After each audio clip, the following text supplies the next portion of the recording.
इसलिए अत्रि महाराज और अनुसुईया की श्रेष्ठ उसके संतान है। अत्रि महाराज का भी बहुत सारा सुंदर चरित्र है, कोई सामान्य माता पिता के पुत्र नहीं है।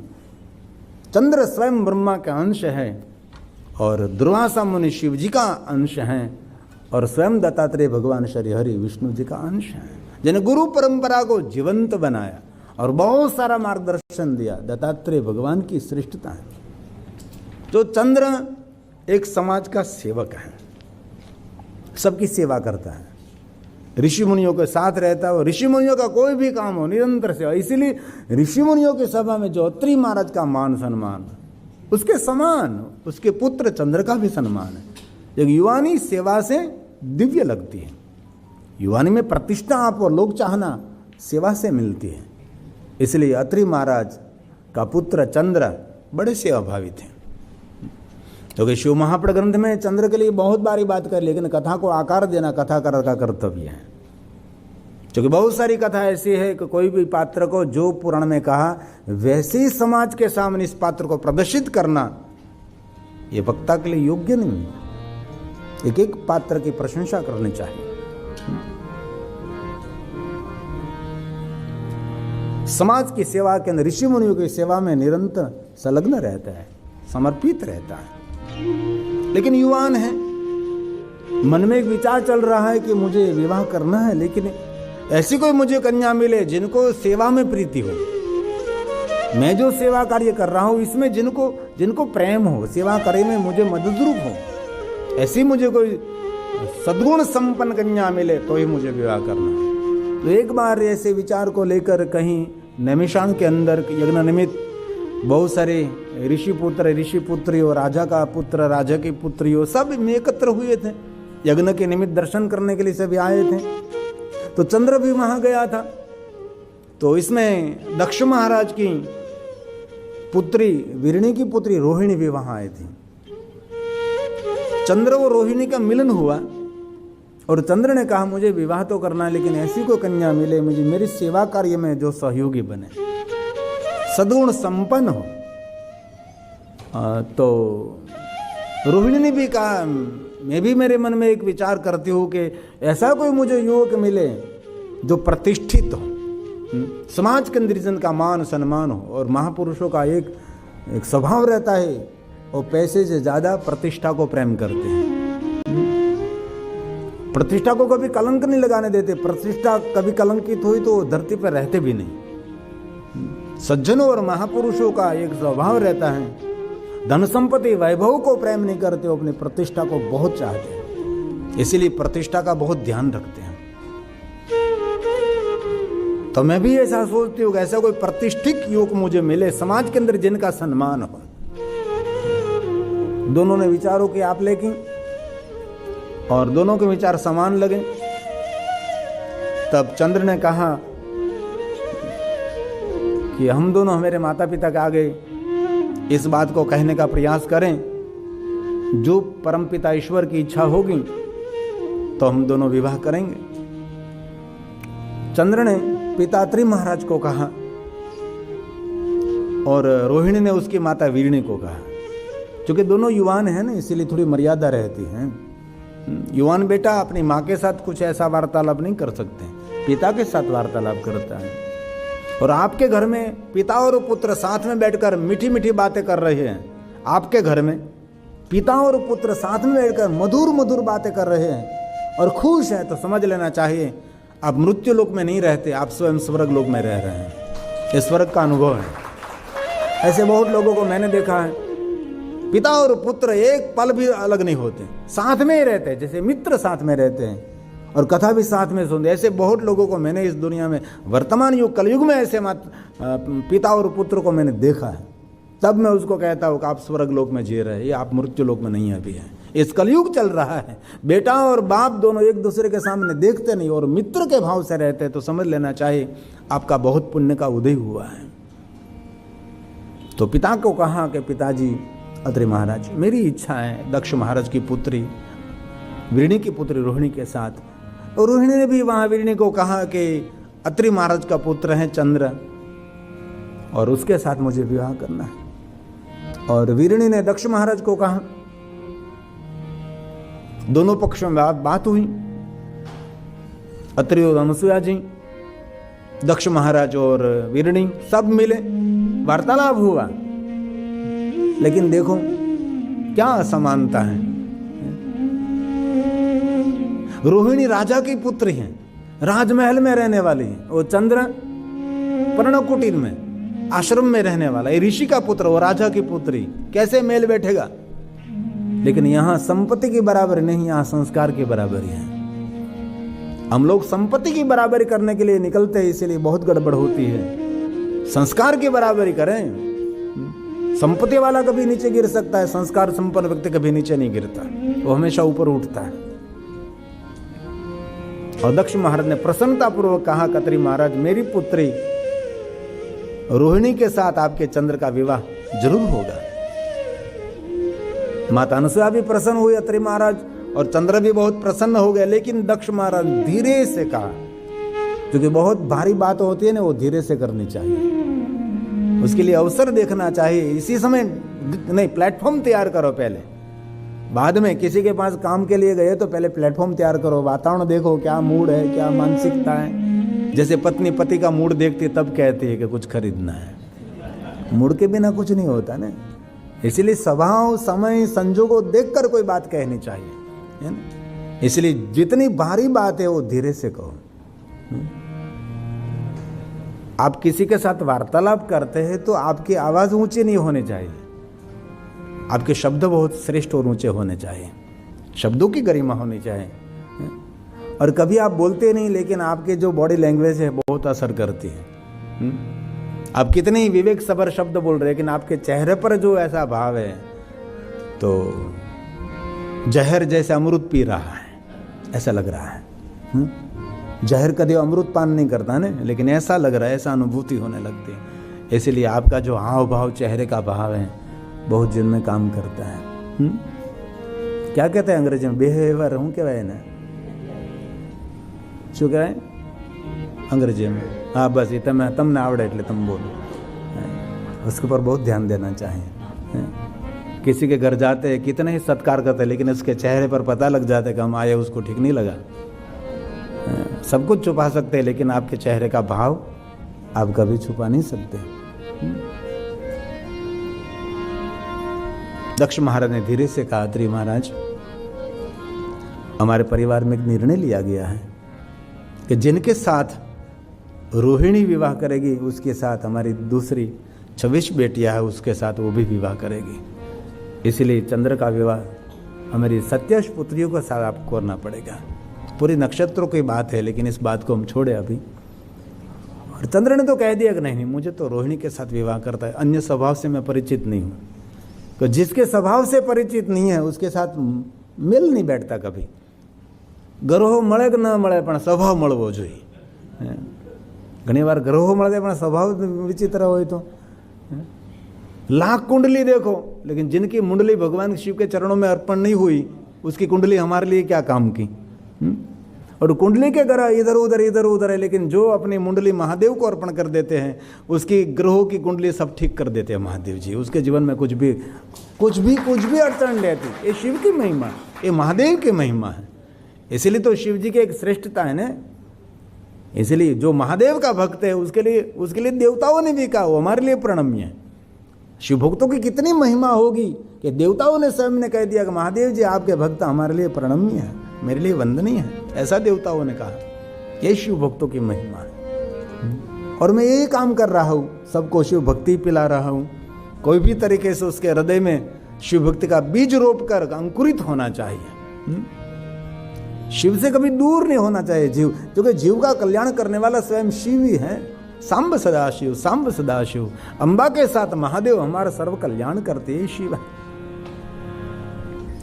बाद में निर्णय लिया गया, कोई बात नहीं, दक्ष महाराज की 27 पुत्रियों के साथ चंद्र का विवाह हुआ। और एक साथ में 27 है ना बरोबर ना 27 बरोबर। હું ક્યાં ખોટું બોલું છું, તમે ઓલા મને અટવાવો છો ભલા માણા यार। 27 हिंदी में 27 कहते हैं ना। एक साथ में इतनी पुत्र वधू का स्वागत माता अनुसुईया ने किया। आश्रम में एक पुत्र वधू नहीं, 27 पुत्र वधू का आगमन हुआ। आश्रम पूरा हरा भरा लगने लगा, इतना दिव्यता से भर गया। क्योंकि दक्ष महाराज की पुत्री थी, आश्रम में इतनी दिव्यता, इतनी भव्यता होने लगी। अत्रि महाराज भी बहुत प्रसन्न है, माता अनुसुईया भी बहुत प्रसन्न है, सब ठीक होने लगा। सब अपना अपना काम कर रहे हैं, कोई फरियाद नहीं, कोई शिकायत नहीं, कुछ भी नहीं। धीरे धीरे समय बीत रहा है, सब खुश हैं। चंद्र भी प्रसन्न है, पूरा परिवार भी हंसता खेलता हुआ है। परिवार किसको कहते हैं? जहां पारावार प्रेम है उसको परिवार कहते हैं। जिस घर में आप पैर रखते हो तो वहाँ प्रेम भी मिलता है, आदर भी मिलता है, जहाँ सत्कार भी मिलता है, वह हमारे काम की गणना भी होती है। उसको परिवार कहा जाता है, उसको घर कहा जाता है। આપણે કહીએ ને કે ધરતીનો છેડો ઘર, બહારનો થાક ઘરમાં ઉતરે, પણ ઘરમાં જેને થાક લાગે એનો થાક ક્યાંય ન ઉતરે, પણ એનો થાક ભગવાનની કથા સાંભળવાથી ઉતરી જાય છે। એ ભગવાનની કથા છે। जिस घर के अंदर आदर, प्रेम, प्रशंसा, एक दूसरे का सम्मान, उसको घर कहते हैं। जिन घर में किसी का आदर नहीं, प्रेम नहीं, सत्कार नहीं, नहीं पीने जैसा पी रहे हैं, वो घर नहीं है, वो घर बार है, बार बार समझते हैं ना, बार। दीव दमन गोवा उसको कहते हैं बार। ये घर नहीं है, वो घर बार है। सब आनंद मंगल हो रहा है, समय बीत रहा है, अपना अपना काम में सभी रहते हैं, किसी के पास कोई फुर्सत ही नहीं। आश्रम में सब सेवा करने लगे। जो अत्रि का आश्रम इतना हरा भरा था, इतनी सेवा की प्रवृत्ति हो रही थी, किस सेवा करूं और की नहीं करूं, इतना काम रहता था, इतना आश्रम में प्रवृत्ति में रहना था। सबको अलग अलग सबको सेवा सौंपी थी। आश्रम किसको कहते हैं? वहाँ एक नहीं, अनेक प्रकार के श्रम रहता है। कोई फूल उगाता है, कोई धन उगाता है, कोई और प्रवृत्ति, कोई इस इधर, सभी प्रकार की अन्य श्रम। श्रम मतलब पुरुषार्थ सब करते, कोई ना कोई काम, बैठे बैठे खाना, उसको आश्रम नहीं, श्रम रहता है वहाँ, कोई ना कोई कार्य रहता है। समय बीतने लगा, लेकिन ये जो रोहिणी है, ये चंद्र के इर्द गिर्द परिक्रमा करती रहती थी। रोहिणी ज्यादातर चंद्र के आसपास ही रहती थी, थोड़ी सी भी चंद्र से दूर नहीं जा रही थी। इसलिए 26 को हुआ कि ये ज्यादा पास में रह रही है, ये ठीक नहीं लग रहा। और एक साथ में इतने झुंड आसपास में रहे तो भी ठीक नहीं लगता। इसलिए कभी कभी उसी के साथ जो बहनें आई थी, वो कहने लगी, तू अकेली चंद्र के आसपास घूमती फिरती रहती है, बस चंद्र के सामने ही रहती है। चंद्र कहीं भी कुछ भी हो, उसके सामने ही हो, कहीं 10 टिकट वही दिखाई देते, और कोई नहीं। और चंद्र को भी बहुत अच्छा लगता था, और चंद्र कोई सेवा कार्य के लिए निकलता था तो भी रोहिणी उनको बहुत मदद करती थी, सेवा कार्य की प्रशंसा करती थी, चंद्र को निरंतर प्रोत्साहित करती थी, आनंदित रखती थी। बहुत सुंदर काम कर रहे हैं, बहुत सुंदर कार्य कर रहे हैं आप। इसलिए चंद्र उत्साहित रहता था। और आपके जीवन में जो कुछ कर रहे हैं उनके बारे में आपको कोई प्रोत्साहित करें तो आपकी गति और बढ़ती है। इसलिए आपके बच्चों को भी प्रोत्साहित करना चाहिए, पति को भी प्रोत्साहित करना चाहिए, पत्नी को भी प्रोत्साहित करना चाहिए। प्रोत्साहित जीवन की प्रगति के लिए एक अमृत भी है।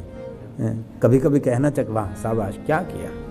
कभी गलत किया तो कुछ बोलना नहीं चाहिए, कोई बात नहीं, हो गया, हो जाता है। कभी कभी ऐसा रोज का है तो जाने दो, नजरअंदाज करो। और धीरे धीरे धीरे धीरे बहनों के बीच थोड़ा सा कलेश होने लगा, और धीरे धीरे दोनों बहनों के बीच तिराड़ बढ़ने लगी, एक दूसरे पर की एक दूसरी ईर्ष्या करने लगी कि तू ही ज्यादा रहती है चंद्र के साथ, हमको सबको तो अवसर ही नहीं मिल रहा। ऐसी बातों में बस झगड़ा कंकास कलेश शुरू हो गया। कलेश का कारण एक ही था, ईर्ष्या, एक दूसरे के प्रति द्वेष भाव। चंद्र ने समझाने का प्रयास किया कि भाई आप सभी मेरे साथ रहो, आप सभी काम करते, सभी आश्रम में सेवा करते हैं, सभी श्रेष्ठ हैं, लेकिन ये ऋषि का आश्रम, इसीलिए यहाँ कलेश नहीं करना चाहिए। ये ऋषि का आश्रम, अनसुया का आश्रम है, हम सब आश्रम निवासी हैं, इसीलिए यहाँ कोई अच्छा प्रेरणा लेकर कोई जाना चाहिए, ऐसा कलेश देकर कोई नहीं जाना चाहिए। आप क्यों कलेश करती हो? यहाँ आश्रम में कोई वस्तु की कमी तो है ही नहीं। चंद्र बार बार समझाता रहा, लेकिन चंद्र की बात कोई मानने के लिए तैयार नहीं थे। अत्रि महाराज और अनसुया को दोनों को पता लग गया कि मेरी पुत्रवधू अंदर झगड़ रही है। अत्रि और अनसुया जी दोनों आए, तो क्यों झगड़ रही हैं? एक पिता की पुत्री हो, एक पति की पत्नी हो। एक युग था, बहुपत्नीत्व युग जिनको कहते हैं। पहले एक युग था कि एक पुरुष बहुत सारी पत्नियां रख सकता था, इसको कहते हैं बहुपत्नीत्व युग था। अभी ये युग नहीं है, भगवान राम जी ने हमको सबको सिखाया है।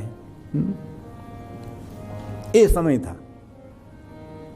अनसुया और अत्रि महाराज ने कहा, आप दक्ष महाराज के संस्कार संपन्न पुत्री हो, क्यों कलेश करते हो? ये तो मुझे कहो कि आश्रम में कई वस्तु की कमी है, कुछ भी यहां कमी नहीं है, बहुत कुछ है। और अत्रि महाराज का आश्रम जो मांगना बनने पर मन में कामना करो वस्तु उपस्थित हो जाती थी। कामधनु की पूर्ण कृपा थी, वहां मांगना नहीं पड़ता, कामना सिर्फ व्यक्त करनी पड़ती थी, इसी समय मनोकामना पूर्ण हो जाती थी। ये अत्रि महाराज का आश्रम कोई भिक्षावृत्ति करने वाला का आश्रम नहीं था।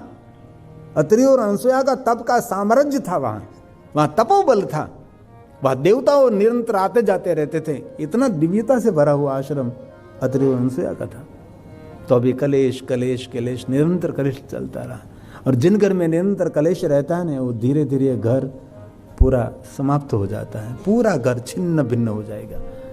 इसलिए घर में कभी कलेश नहीं करना चाहिए, थोड़ा सा जाने दीजिए। जानते तो भी अनजान रहो। और प्रातःकाल कभी कलेश नहीं, और संध्या समय कभी कलेश नहीं, भोजन करते समय कभी कलेश नहीं। कलेश झगड़ो કંકાસ કજ્યો। ઘરમાં બાળકો રડતા હોય ને તેને કલબલાટ કહેવાય, પણ જેના ઘરમાં વડીલો રડતા હોય ને તેને કકળાટ કહેવાય। ઘરની બેન દીકરીઓના આંખમાં આંસુ હોય, ઘરના વડીલોના આંખમાં આંસુ હોય, એ ઘર ન કહેવાય, તેને જીવતા નર્ક કહેવાય છે। अत्रि महाराज अनसुया बहुत दुखी हो गए कि अब करेगी क्या करेगी। और ईर्षा करने वाले लोग खतरनाक होते हैं। उसको एक नहीं लाख समझाने वाले लोग मिले, लेकिन इनमें से बाहर निकलना बहुत खतरनाक है। किसी को कैंसर हुआ है तो कोई दवा से ठीक हो सकता है, लेकिन ईर्षा नाम का रोग है, इसके कोई दवा ही नहीं। कैंसर की दवा, कैंसर के आज किसी को डरना नहीं कैंसर से, लेकिन ईर्षा की कोई दवा नहीं है। जैसे उद्धय लकड़ी को अंदर से खा जाते हैं, वैसे ईर्षा हम स्वयं को खा जाती है। ऊपर से ठीक लगते थे, अंदर से जलते रहते हैं, जलन। इसलिए हम कथा श्रवण कर रहे हैं, पवित्र श्रावण मास है, इसलिए किसी के प्रति हमारी ईर्षा नहीं होनी चाहिए, द्वेष नहीं होना चाहिए। शत्रु के प्रति भी नहीं, मित्र के तो प्रति नहीं, सगे संबंधी रिश्तेदारों के प्रति नहीं। ये सब थोड़ी थोड़ी संकल्प करके हम बहुत कुछ जीवन में आगे बढ़ सकते हैं। तो ईर्षा हमको आगे बढ़ने नहीं देती, उसका रूप तेज सब कुछ धीरे धीरे नष्ट होने जाता है। इसलिए ऐसी छोटी सी बात, आप सब तो पढ़े लिखे लोग हैं, आप सबको तो मुझे नहीं कहना चाहिए, लेकिन कोई सुन रहा है और इसमें से बाहर निकल जाए, एक एक कचरो एक एक कचरो एक एक कचरो, तो बहुत अच्छा लगेगा। पहला तमने खबर हो तो प्राइम साहब तो हवा भरवाना, केरोसिन से चालचा, केरोसिन થી એમાં હવા ભરવી પડશે, કેરોસિન થી ચાલે આમ પર થાય ને એમાં ક્યારેક ક્યારેક એક બાજુ જ થાય તો એને પિન મારવી પડે, પિન મારી એટલે કચરો નીકળી જાય। એટલે પછી સરસ મજાનો રંગબેરંગી ચારે બાજુ અગ્નિ દેખાય હે ને। એટલે ક્યારેક ક્યારેક કથા દ્વારા હું પિન મારતો રહું કે આ હોય તો થોડું કચરું કાઢી નાખો, એટલે પ્રાઇમ સરસ મજાનો જગે હે ને। અને હોય મોટા મોટા માણસોના એક સ્ક્રૂ ઢીલો હોય જ, બધા સ્ક્રૂ હે ને। જોરદાર માણસો, એટલા મોટા મોટા વિદ્વાન હોય, પ્રકાંડ હોય, તો એકાદું કોઈની કોઈ જગ્યાએ સ્ક્રૂ તેનો ઢીલો હોય જ। એ સ્વાભાવિક છે, ભગવાન બધા સ્ક્રૂ કંઈ આપણને હાર ન આપે। અમારે બ્રહ્મલીન અંગ્રેજી બાપા કહેતા હતા कि कोई भी मनुष्य में कितने ही विद्वान हो, कितने ही तपस्वी हो, लेकिन एक दुर्गुण रहता है। इसलिए दुर्गुण भगवान रखते हैं कि वो भगवान न बन जाए। इसीलिए एक दुर्गुण रखा जाता है कि ये वहां तक पहुंचे नहीं, इसीलिए ईश्वर की एक लीला होती। सब 1 महीने तक इतने भक्त लोग भगवान सोमनाथ के दर्शन के लिए आए, कभी ट्रस्ट ने कल्पना भी नहीं की थी। ये प्रथम ज्योतिर्लिंग सोमनाथ महादेव ने, क्योंकि आज धीरे धीरे सबको पता लग रहा है कि वहां कुछ तो है ही। और सोमनाथ ज्योतिर्लिंग नहीं, हमारा पावर हाउस है, हमारा पावर चार्ज करने के लिए, बैटरी चार्ज करने के लिए, है ना, ये हमारा सोमनाथ है। हम तो भाग्यवान जीव हैं कि हर साल हम 9 दिन के लिए वहाँ रहते हैं। अगली साल भी 25 जनवरी से लेकर वहाँ कथा है 2 फरवरी तक, 9 दिन के लिए, और वहाँ रहने का आनंद होता है। सोमनाथ महादेव के दर्शन का तो आनंद होता है, लेकिन आसमान में शिखर और ध्वजा का दर्शन करके हृदय पुलकित होने लगता है। ये हमारा सोमनाथ है, झांझरमान सोमनाथ है। झांझर सोमनाथ का मुझे पूरा मेरे पास इतिहास है। 2000 नहीं, ईस्वी सन 10 में से प्रथम बार सोमनाथ का विध्वंस हुआ, उसका पूरा इतिहास सोमनाथ का है।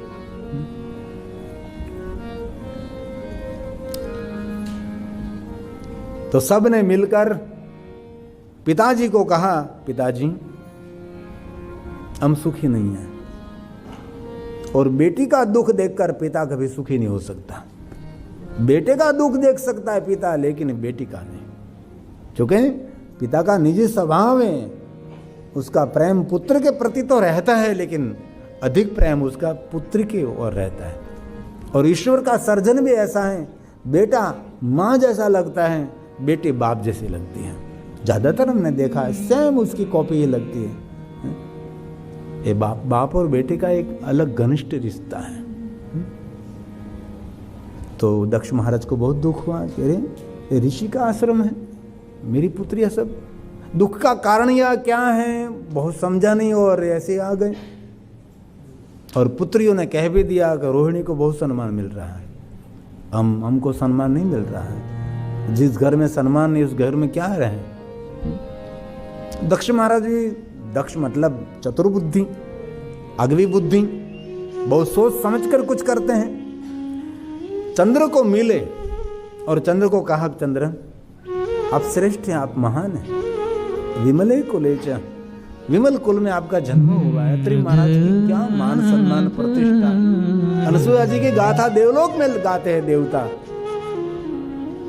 आप अनसुया के पुत्र हैं, अत्रि महाराज के पुत्र हैं, जिनकी महिमा देवलोक में सभी देवता भी उसकी गुणगुना रहे हैं। इसने श्रेष्ठ विमल कुल आपका है, आपके कुल में कहीं दूर दूर तक मल नहीं है। पहले हम बेटे बेटी की सगाई करते थे तो इस कुल को देखते थे। उसके बाप दादा ने कहीं किसी को खून खराबा किया तो वहां कभी बेटी देते नहीं थे और लेते भी नहीं थे। बारोट जी को पूछते थे, बारोट जी उसके होते जो चौपड़ा लिखने वाले, आपका नाम, आपके पिता का उसका नाम, उसको पूछते हैं कि उसके कहीं जगह पर कुछ हुआ है। तो बारोट जी कहते कहा उसकी तीसरी पेटी में इसने खून किया था, वहां नहीं देना, उसकी लेना भी नहीं और देना भी नहीं। ये परंपरा कुल को देखते थे, ये हमारी परंपरा थी। इसीलिए परिवार, संगठित परिवार, अखंडित परिवार, ये सब परिवार का प्रेम, पारावार, ये सब कुछ समाज में दिखाई देता था। अब कुछ हमारी दृष्टि अब बदल रही है सब कुछ। अब तो जिनके घर में ज्यादा वडील है उसके घर में बेटी नहीं देते। इसके घर में बहुत दादा दादी रहते हैं, वहां हमारी बेटी तो परेशान हो जाएगी, ऐसा नहीं होता। दक्ष महाराज ने कहा कि हे चंद्र, विमले कुलेच त्वं ही, विमल कुल में आपका जन्म हुआ है। आज जुड़कर कहा क्या प्रदेश, पुत्रियों के सुख के लिए, पुत्रियों के सुख के लिए बाप झुकता है। मेरी बेटी सुखी होनी चाहिए, बाप झुकता है। दक्ष महाराज ने कहा हे चंद्र, विमले च कूले त्वं ही, विमल कुल में आपका जन्म हुआ है। इतना श्रेष्ठ और उत्तम कुल आपका है कि सामान्य कुल में आपका जन्म नहीं हुआ है। दक्ष महाराज ने कहा विमले, विमले च कूले त्वं ही, समत्पन्नः कलानिधे, आश्रितेषु च सर्वेषु न्यूनाधिक्यं कथं तव, न्यूनाधिक्यं कथं तव। आपको ऐसा व्यवहार शोभनीय नहीं है, आपको आश्रित है वो, इसलिए ऐसा व्यवहार आपके लिए वर्तम विषम त्वेन नरक प्रदमी रीतम, ये व्यवहार आपके लिए परिवार में नरक जैसा दुख खड़ा करेंगे। ये दक्ष महाराज और चंद्र का तो संवाद है, लेकिन हमारे लिए ये सब कुछ है। आप परिवार में सभी साथ में रहते, सबके साथ व्यवहार समान होना चाहिए। और मैंने भारत देश में बहुत देखा, यहाँ तो मैंने कम देखा, लेकिन क्या देखा मुझे पता नहीं, लेकिन भारत देश की एक होता है कि 3 पुत्र वधू हैं, तो बहुत सारे बुद्धिजीवी जो सत्संगी माँ हैं वो तीनों पुत्र वधू का समान आदर करते हैं, किसी को ज्यादा और कम नहीं, सबको समान। और 3 बेटा तो तीनों बेटों को समान आदर मिलता है, बड़ा है तो उसको ज्यादा मिले ऐसा नहीं। और कहीं परिवार में छोटे को बहुत महात्मा देते हैं, बड़े को नहीं। इस परिवार धीरे धीरे अलग हो जाता है, ये परिवार कभी सम्मानित नहीं होता। इसीलिए दक्ष महाराज ने समझाया है कि ये आपका जो व्यवहार का भाव है ना, वो आपके लिए योग्य नहीं है। कृतम चेत तव कृतम, ये कभी नहीं करना। कृतं चेत् तत्कृतं तच्चन कर्तव्यं त्वया पुनः। फिर से ऐसा वाणी व्यवहार नहीं करना। रोहिणी का जितना आदर है ऐसा सबका आदर आपको करना, आपका कर्तव्य है। वर्तनम वर्तनं विषं त्वेर नरक प्रदमीरितं नरक प्रदमीरितं। नर्क जैसे दुख आपको भोगना पड़ेगा। और चंद्र महाराज ने भी कहा कि भले पिताजी आज से मैं ध्यान रखूंगा व्यवहार करने में। समझाकर दक्ष महाराज को गए, लेकिन यहां कलेश कोई पूर्ण नहीं हुआ, अभी कलेश चल ही रहा। और घर में एक बार कलेश शुरू हो गया, बाकी भी शांत करना बहुत कठिन होता है, कभी नहीं। फिर से अब दक्ष महाराज को बहुत दुख हुआ और दक्ष महाराज चंद्र को मिले। चंद्र, मैंने आपको बहुत समझाया और समझाया भी और प्रार्थना भी की, तो मेरी बात आपने मानी ही नहीं। और भगवान व्यास जी ने कहा कि जीवन में जिनका शुभ होना है उनका कोई अशुभ नहीं कर सकता, और जीवन में जिनका अशुभ होना ही है उसका कोई शुभ नहीं कर सकता। उसका शुभ ईश्वर के भजन से, साधना से, उपासना से। और जीवन में भी कभी दुख कष्ट हो तो साधना का पंथ लेना चाहिए, किसी के पास जाने की जरूरत नहीं। कोई साधना, कोई अनुष्ठान, कोई समय ऐसे विपरीत चल रहा है आपका, उसके लिए विशेष कोई पूजा अर्चन, मंत्र जाप, कोई न कोई मार्ग। और मौन रहे, थोड़ा धैर्य रहे, क्योंकि जीवन में कभी ऐसा पड़ाव आता है। कभी भी नदी एकदम शांत से चलती हो, कभी ऊपर से गिरना पड़ता है नदी को भी, कभी ठहरना पड़ता है। इसलिए जीवन भी एक सरिता जैसा है, एक समान। कोई नदी सीधी नहीं चलती, सीधी तो नहर चलती है, नदी तो हमेशा टेढ़ी मेढ़ी अड़थड़ाते भटकाती, पहाड़ों को तोड़ती हुई चलती। इसलिए जीवन भी ऐसा है। कभी जीवन में ऐसे दिन चल रहा है तो थोड़ा धैर्य रखें, थोड़ा मौन रहिए, थोड़ा शांत चित्त रहिए, निर्णय लेने में थोड़ी सावधानी रखिए और थोड़ा मौन हो जाए और भगवान का स्मरण ज्यादा करें। हनुमान चालीसा 10 करते हैं तो 20 कर दीजिए, 20 करते हैं तो 40 कर दिए, 40 कर दिए तो और 60 कर दिए, और 20 और 10 करके 108 कर दीजिए। कोई भी संकट में साधना का पंथ बढ़ाना चाहिए तो धीरे धीरे ये संकट कट जाता है। मंत्र जाप बढ़ाए। और सबके जीवन में ऐसा पड़ाव आता है, एक सरीका किसी का जीवन नहीं रहता। और आज भगवान ने कह दिया कि जिनका शुभ होना है उसको शुभ करना है, तो एक ही बस साधना उपासना करो। और दक्ष महाराज ने कहा, चंद्र मुझे बहुत दुख हुआ, मेरी बेटियां सभी दुखी, मेरी पुत्री दुखी है। श्रीताम चंद्र यत पूर्वे मैंने पहले बहुत आपको समझाया, लेकिन आपने कुछ मेरी बात को ध्यान में नहीं लिया। प्रार्थी तो बहुधामया, दक्ष महाराज बोले, श्रूयतां चंद्र यत पूर्वे प्रार्थितो बहुधा मया। बहुत बार मैंने समझाया लेकिन नहीं मानी। न मानितं त्वया यस्मात् तस्मात् त्वं च क्षयी भव तस्मात् त्वं च क्षयी भव। दक्ष महाराज ने श्राप दे दिया, आपने मेरी बात नहीं मानी, मेरी प्रार्थना को नहीं मानी, आपको क्षय रोग होगा। श्राप दिया, क्षय रोग। इसी समय चंद्र महाराज धीरे धीरे तेजहीन होने लगे, क्षीण होने लगा, दुखी हो गए।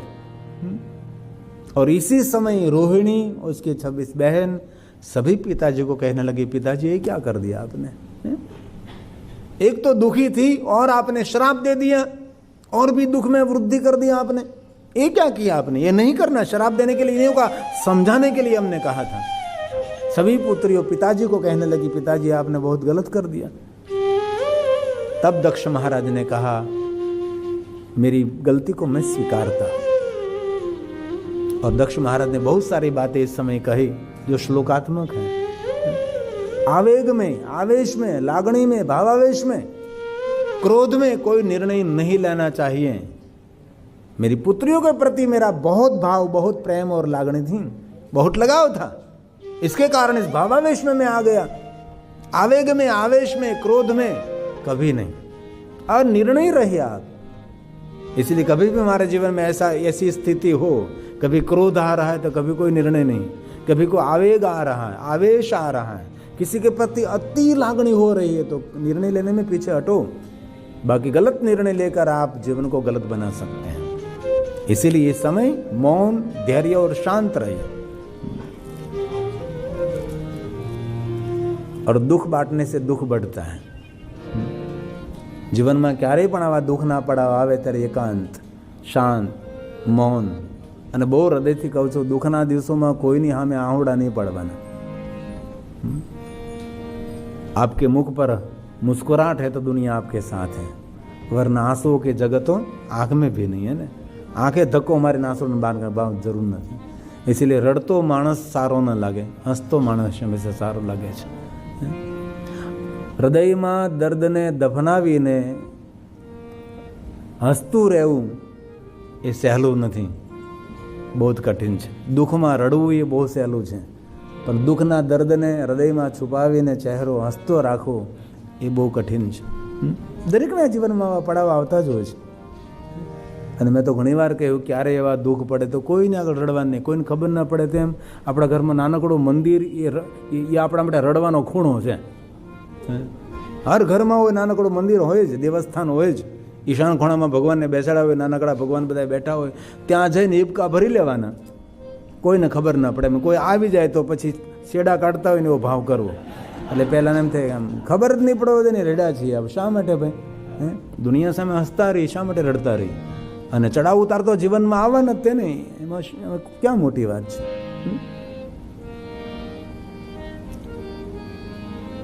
अब सब दुखी, पूरा परिवार दुखी हो गया। शराब दिया, क्षय रोग। और ऋषि मुनियों और सभी महात्माओं सब मिलकर निर्णय लिया कि चंद्र समाज का सेवक है, हमारा सबका कार्य अच्छे से उसने किया है, इसलिए हम सब उनके लिए कुछ करना चाहते हैं। એટલું યાદ રાખજો, આપણે કોઈના કામમાં કામ આવ્યો ને તો આપણા કામ પડે ત્યારે કોઈ તો ભગવાન મોકલે જ। આપણે કોઈની સેવા કરી હોય તો આપણી સેવા કરનારો કોઈ મળી જાય છે। તેથી સેવા કરવાથી બદલાનો ભાવ નહીં લાગુ, મેં એનું કામ કર્યું છે એ મારું કામ કરે નહીં। उपकार पानी की लकीर, लेकिन हमारे पर किसी ने उपकार किया तो पत्थर की लकीर। किसी ने हमारा काम किया तो जीवन भर भूलना नहीं है, और आपने किसी का काम किया है तो आप पानी के लकीर पानी में लिखो, करो, बस पूर्ण, भूल जाओ इसी समय। इसी समय सभी ऋषि मुनियों ने निर्णय लिया कि चंद्र के लिए हम कुछ करना चाहते, क्या करेंगे? सब मिलकर ब्रह्मा के पास गए और ब्रह्मा जी ने कहा, चंद्र के बारे में बहुत कुछ ब्रह्मा जी बोले, लेकिन ये सब मुझे आपको कहने की जरूर नहीं है, क्योंकि बहुत सारी बातें आपके समक्ष मुझे ये सब कुछ कहना जरूरी नहीं है, और नहीं भी कहना चाहिए। क्यों भाई? अंत में ब्रह्मा जी ने निर्णय दिया कि चंद्र महाराज को कहो प्रभास तीर्थ में जाकर 6 महीने तक पार्थेश्वर महादेव का पूजन करे, और 6 महीने में 10 करोड़ मृत्युंजय मंत्र का अनुष्ठान करे। समुद्र के तट पर बैठकर वहां जाकर, और सभी महात्मा संदेश लेकर आए। चंद्र महाराज को कहा, चंद्रक्षय रोग में से मुक्त होने के लिए आप प्रभास तीर्थ में जाकर पार्थेश्वर महादेव का पूजन करें, और मृत्युंजय मंत्र का अनुष्ठान करें। 6 मास में 10 करोड़ मंत्र आपको जाप करना है। इसी समय चंद्र ने कह दिया कि मैं जा सकता हूं, लेकिन 6 मास में अकेला व्यक्ति मृत्युंजय मंत्र का 10 करोड़ जाप नहीं कर सकता। उसके लिए क्या करेंगे? सभी ऋषियों ने कहा, चंद्र आपने हमारी बहुत सेवा की है, इसलिए हम सभी ऋषि आपके साथ चलेंगे और आपके लिए हम मंत्र जाप करेंगे। और सभी ऋषि चंद्र के साथ प्रभास तीर्थ में आए हैं। समुद्र के तट पर सब बधारे, सूर्य के प्रकाश से भरे हुए, जहां सूर्य की किरण एकदम परफेक्ट पड़ती हैं, ऊर्जावंत जहां धरती है, प्रभास खंड है। वहां कर पार्थेश्वर महादेव सुंदर निर्माण किया, सभी तीर्थों का आह्वान किया है। जो कि हमारी पूजा पाठ की एक परंपरा है। आपके घरने से जल लिया, लेकिन इस तांबे के लोटे में मेरे आचार्य जी सभी तीर्थों का आह्वान करते हैं। ये जल को जल नहीं बनाते, जल को तीर्थ जल बना देते हैं। और हमने पहले भी कहा था, हाथ में जल लेकर कभी सीधा पीना नहीं चाहिए। ये जल में हाथ में लेकर जो कुछ संकल्प कर रहे हैं आप, जो मन में विचार चल रहा है, सब कुछ जल में मिल रहा है। जल जीवन है, जल जीवंत है। हम कुछ संकल्प करते हैं, जल से ही संकल्प करते हैं। हम कुछ किसी को कोई हमारा पुण्य अर्पण करते तो भी जल से ही पुण्य अर्पण किया जाता है, और किसी को श्राप देते तो भी जल से ही श्राप दिया जाता है। इसीलिए जल हमारा जीवन है। इसलिए बहुत नहीं लोग होते हैं जल को अभिमंत्रित करके देते हैं। जल हाथ में रखते ऐसा करते हैं, जल कहते हैं जो जल रोज पीना, अभिमंत्रित करके। ऐसे बहुत लोग हैं, हम तो ऐसा कुछ नहीं जानते, करते नहीं हैं, लेकिन ऐसे लोग हैं जल अभिमंत्रित करके देते, पिलाते हैं। और पार्थेश्वर महादेव की पूजा का प्रारंभ किया और भगवान व्यास ने गाया, आवाहयम तीर्थम, आवाह्यम तीर्थवर्याणि। सभी तीर्थों का वर्ण किया, आह्वान किया। प्रभास तीर्थ में पार्थेश्वर महादेव की पूजा के लिए तीर्थ जल से भगवान की पूजा। आवाह्यम तीर्थवर्याणि सरस्वत्यादिकानि च पार्थिदेन तदां पूजा मृत्युंजय विधानतः, मृत्युंजय विधानतः। भगवान पार्थेश्वर महादेव की पूजा का प्रारंभ हुआ। पार्थेश्वर महादेव की पूजा पूर्ण होने के बाद सभी महात्मा बैठ जाते थे मृत्युंजय मंत्र का जाप करने के लिए। 2 पहर तक निरंतर जाप करते थे, फिर विश्राम, फिर मंत्र जाप, और शाम होते हुए मंत्र जाप की संख्या पूर्ण करके जल लेकर संकल्प करके चंद्र को ये मंत्र जाप अर्पण कर देते। ऐसा पूरा क्रम 6 मास तक चला। ओम मृत्युंजय महादेव त्राहि मां शरणं।